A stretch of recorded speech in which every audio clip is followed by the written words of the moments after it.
नमस्कार बच्चों, स्वागत करती हूँ मैं आपका आज की इस वीडियो में। जैसे कि मैंने आपको इंग्लिश का पेपर बताया था और आपने देखा होगा कि वही पेपर आज आया था। तो जैसे कि आप देख सकते हैं कि यही पेपर कल आया था और फिर से मैं रियल पेपर लेके आ गई हूँ एक दिन पहले, इससे आप तैयारी कर पाओ कल तक, है ना। तो ये रियल पेपर है विज्ञान का, तो ज़्यादा से ज़्यादा दोस्तों के साथ शेयर करें ताकि वो भी इसको पूरा करके जाएँ। पूरा करके जाना है, जैसे ही जो पेपर मैंने बताए थे वो आए हैं ऐसे ही आएगा, रियल पेपर है। और आपके 2 भी पेपर अभी बचे हुए हैं, तो उनकी भी मैं हल इसी प्रकार एक दिन पहले डाल दूँगी। चलिए बच्चों देखते हैं, 1 और 2 सेट में प्रश्न बताती थी मैं और आज एक ही सेट में पूरे प्रश्न अपने हो जाएंगे। चलिए देखते हैं, पहला प्रश्न क्या है। काटी गई फसल में बीजों या दानों का भूसे से अलग करने का कार्य किस मशीन द्वारा किया जाता है। तो यहाँ पे क्या जाएगा, ए नंबर का सही आ जाएगा, कॉम्बाइन से, है ना। फिर उसके बाद दूसरा आ जाएगा, चिकन पॉक्स रोग का रोगक सूक्ष्म जीव है, क्या है, जीवाणु। समाप्त होने वाले प्राकृतिक संसाधन होते हैं, क्या होते हैं, प्रकृति में सीमित मात्रा में होते हैं। इसके बाद चौथा क्या है, विद्युत उपकरण तथा पेट्रोल जैसे ज्वलनशील पदार्थों में लगी आग को नियंत्रित किया जा सकता है, तो जल द्वारा। इसके बाद प्रश्न नंबर 5वां, यदि वन विलुप्त हो जाए तो क्या होगा। क्या होगा, तो वायु में CO2 की मात्रा बढ़ जाएगी। सी नंबर का इसमें सही हो जाएगा। इसके बाद निरुक्त स्थान हो गए अपने की स्टार्ट, ठीक है। छठवें प्रश्न से, जून से सितंबर माह तक खरीफ फसल की बुआई की जाती है। यहाँ खरीफ आ जाएगा। यहाँ पौधे जैसे कि खाद एवं प्राकृतिक पदार्थ हैं जो गोबर एवं पौधों में अवशेष के विघटन से प्राप्त होते हैं। प्रश्न नंबर 8वां, सबसे अधिक अग्नि शामक CO2 है। फिर प्रवासी पक्षी सुंदर क्षेत्र में जलवायु परिवर्तन के कारण पलायन करते हैं। फिर 10वां है, जीव विविधता के संरक्षण के उद्देश्य से आरक्षित क्षेत्र बनाए जाते हैं।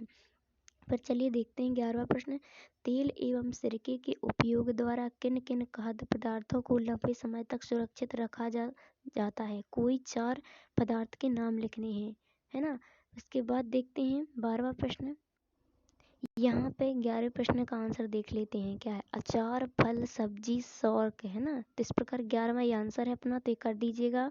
फिर 12वां प्रश्न क्या है, पहेली ने दही जमाने के लिए गुनगुने दूध में कुछ दही मिलाकर उसको रेफ्रिजरेटर में रख दिया। अगले दिन उसने देखा कि दही नहीं जमा। दही ना जमने का क्या कारण है। तो चलिए देखते हैं, दही जमाने के लिए ठंडे या उच्च तापमान पर्याप्त होना आवश्यक है और धूप या गर्म के कारण यह ठंडा नहीं हो सकता। रेफ्रिजरेटर में रखने से दही जमने की प्रक्रिया में अवरोध हो सकता है जिससे दही नहीं जम सकती। तो 12वां इस प्रकार होगा। 13वां क्या है, किसी रोग से संक्रमित व्यक्ति के स्वस्थ व्यक्ति में रोग का संचरण किस प्रकार होता है तथा यह किस प्रकार के रोग कहलाते हैं।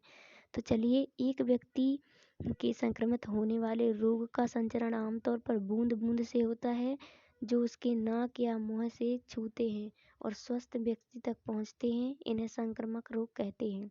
इसके बाद 14वां प्रश्न क्या है अपना, जीवाश्म ईंधन किसे कहते हैं। तो चलिए इसका उत्तर देखते हैं। जीवाश्म ईंधन को बायो गैस ईंधन भी कहा जाता है, जिसमें जीवाश्म या जीवाश्मिक अवशेष से ऊर्जा उत्पन्न होती है, जैसे कि गोबर गैस। इसके बाद नेक्स्ट आता है 15वां प्रश्न, ऊष्मीयमान किसे कहते हैं। ईंधन के ऊष्मीयमान को किस मात्रक द्वारा प्रदर्शित किया जाता है।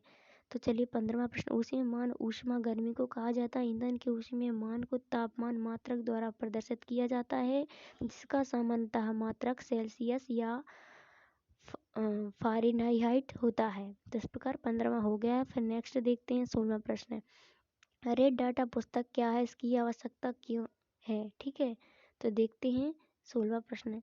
यहाँ अपना 16वां प्रश्न है, रेड डाटा पुस्तक वह रिकॉर्ड है जिसमें ऐसी प्रजातियां जीवों की सूची होती है जिनकी स्थिति चिंताजनक है और जो समाप्त होने की कगार पर है।